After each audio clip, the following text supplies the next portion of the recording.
Everybody, it's me, Andrew. Get out into nature and tune in for yourself.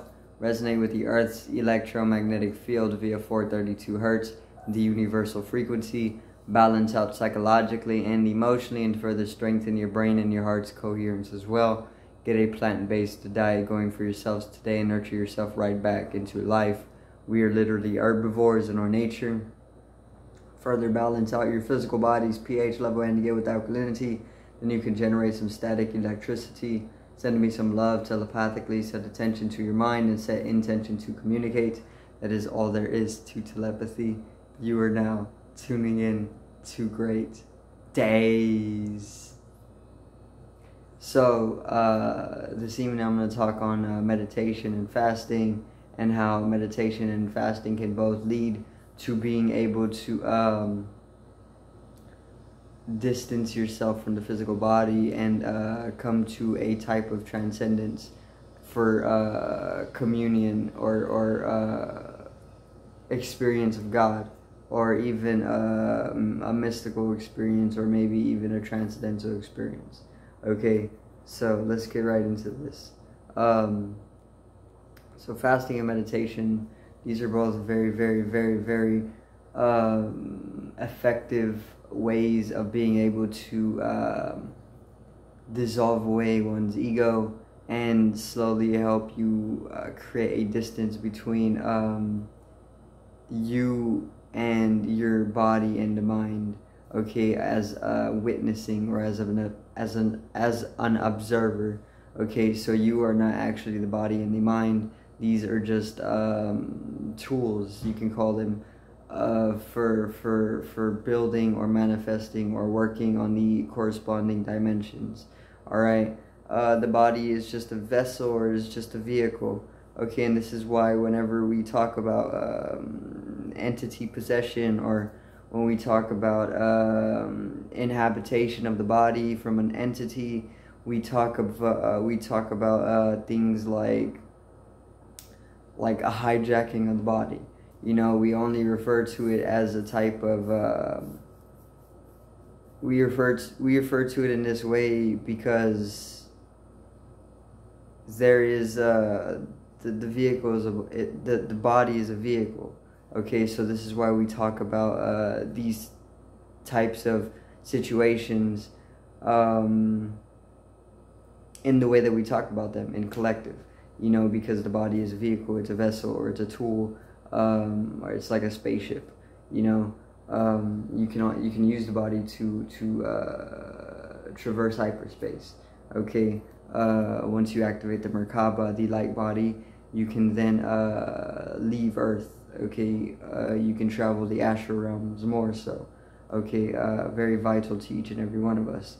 So meditation and fasting can actually allow you to get to higher dimensions of being, and they can allow you to once again create that distance between you as a witness or an observer or consciousness,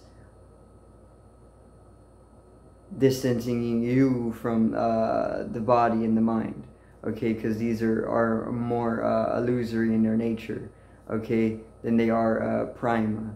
So what I wanted to go on was fasting and meditation. Once you start taking up fasting and meditation, it can allow you to get to this point where you're able to ascend into higher dimensional intelligence or understanding.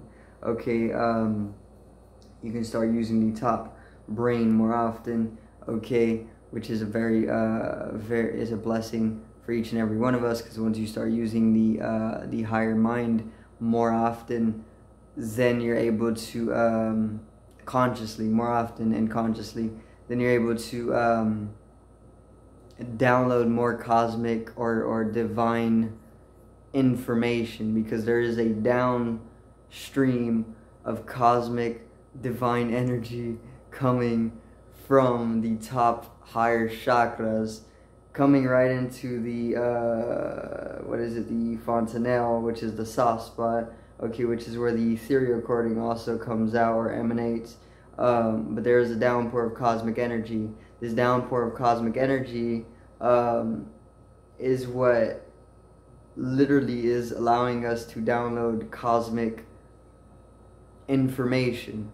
Okay, so the first thing that is receptive to this cosmic energy, or that gets hit by it, of our physical or anatomical structure, is the top brain. Okay, so the higher mind is what is receptive and what translates all of the divine cosmic information or energy that is downpouring constantly. Okay, and this is very vital to each and every one of us. If you are disconnected from this downpour of cosmic energy, you are disconnected from your higher self. And if you're disconnected from your higher self, you're living in hell. Okay, and it's this simple, because you are then living in your lower self, and hell corresponds to the lower realms. Okay, if you are living within the higher self or the higher realms, you are living heavenly. Okay, but they are both needed, so you can't actually get trapped in one.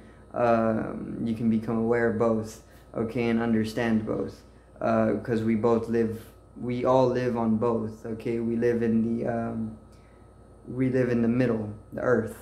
Okay, I think in the Bible it talks about the earth is the middle between heaven and hell. Okay, we people are living in the middle. We're living on earth, so we are of both. We are of heaven and we are of hell. Okay, no matter who you are, you're of both. Okay, okay. So once again, meditation. Once you start meditating, you can distance yourself from the body. You can distance yourself from the mind, and you can become consciousness very, very easily with extensive meditation. Okay, or more potent forms of meditation. And the more distance you create, the more then you're going to be able to slip into having a transcendental experience, okay, which is a complete experience of transcending the physical experience, okay, for something very, very, very deeply and cosmically intimate, and this can be very life-changing, you know. And fasting is one another method that can allow you to do this. Fasting is great for boosting intelligence, as well as meditation. They're both excellent for boosting intelligence. Okay, the more you meditate and the more you fast, the more you're going to start understanding things that not everybody can understand. Okay, and it kind of sets you apart from people, and it kind of drives you into alienation. But then there's always a collective of people who are easily understanding what a lot of other people aren't able to understand, you know, because you're then using different regions of the brain which don't really communicate with each other, tuning into a certain intelligence, you know, people won't really understand all the time because they're not in the same brain function, you know. So it can drive you into alienation. You know, it's the same thing with like psychedelic usage. It can drive you into alienation too, because you come into a very unique function of brain, and this allows you to pull in or translate the cosmic energy in a very unique way, you know. And then the translation outward into the earth realm is it won't always be understood by everybody, because everybody's not always living in the higher mind, because they don't actually they make it very hard to live in the higher mind. They don't exercise it at all, you know, as they should be, and we're not progressively living towards living in the higher mind all the time. You know, more so we are with the unessential, unprogressiveness, and more dense in our nature, okay, when we should be ascending all the time. But the meditation and fasting can allow you to come into that process of ascension once again. And you don't have to start super intensive or extensively with any of these. You can just start small, you know, only because it's all about what is comfortable for you. you also want to be able to enjoy your life and do what you want, because life is the wealth itself. You know, the experience that you're having is already the eternal wealth. Okay, so you want to be able to cherish it all that you can. You know, so you don't have to do what you don't want. But if you want to try it out, you can start very, very, very small for yourself, or you can just dive straight in.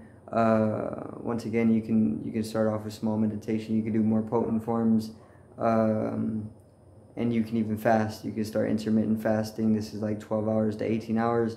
You can do longer fasts if you feel comfortable with that. But these are very, very both very, very simply potent methods for being able to come into ascension.